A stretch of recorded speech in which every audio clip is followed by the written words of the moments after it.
Hello বন্ধুরা, কেমন আছো তোমরা সবাই? আশা করি সকলে খুব ভালো আছো। তোমাদের ভালোবাসা নিয়ে শুরু করলাম আজকে নতুন আরেকটি ভিডিও। আর এটা কি তোমরা দেখে নিশ্চয়ই বুঝতে পারছো, এটা হলো মাছের ডিম। তো মাছের ডিমটা আমি ভালো করে পরিষ্কার জল দিয়ে ধুয়ে নিয়েছি। এবার আমি এর মধ্যে লবণ আর হলুদ দিয়ে মেখে নেব। আর এর মধ্যে রসুন কুচি, লঙ্কা কুচি, পেঁয়াজ কুচি এসব দিয়েও ভালো ভাজা যায়, কিন্তু ওটা না গরম, যেহেতু প্রচণ্ড গরম, তো সেই গরমে পেঁয়াজ রসুন লঙ্কা এসব দিয়ে ভাজলে বেশিক্ষণ রাখা যায় না, নষ্ট হয়ে যায়। আর আমার যেহেতু ঘরে ফ্রিজ নেই, সেই কারণে। আর এদিকে আমি কড়াইতে সর্ষের তেলটা দিয়ে গরম করে নিয়ে এবার আমি বড়াগুলো ভেজে নিচ্ছি লবণ আর হলুদ দিয়ে। এর মধ্যে লঙ্কার গুঁড়োও দেওয়া যায়, যেহেতু ঈশান খাবে, তো সেই কারণে আমি আর লঙ্কার গুঁড়োটা ব্যবহার করিনি। তো ওদিকে দেখো, বেশ খানিকটা ডিম, মাছের ডিমের বড়া আমি দিয়ে দিয়েছি।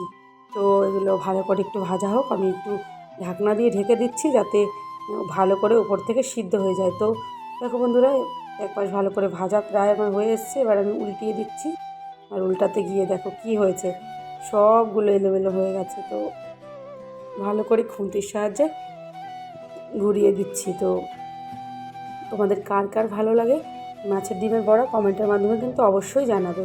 আর এটা হলো সম্ভবত রুই মাছের ডিম। তো আমি তো অত ভালো চিনি না, দোকান থেকে দিয়েছিল, আমি 300 গ্রাম নিয়ে এসেছিলাম, 50 টাকা নিয়েছিল 300 গ্রাম, 300 গ্রামের একটু বেশি, তো 50 টাকা করে নিয়েছিল। অন্যদিন মাছের ডিম আনলে 20 টাকা শ নেয়, কিন্তু আমার কাছ থেকে 15 টাকা করে শ নিয়েছে। তো আমি আবারও ঢেকে দিয়েছি।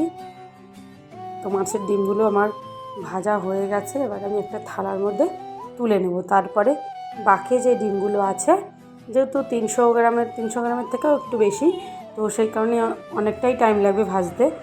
তো একবারে তো আর হবে না। তো দেখো, পরেরটাও আমি পুরো ভেজে নিয়েছি, আর এটা পুরো গোল করে একবারে ভেজেছি। আর যেগুলো সাথে লেগেছিলো ওগুলো আমি আবার টুকরো টুকরো করে দিয়েছি খুন্তির সাহায্যে।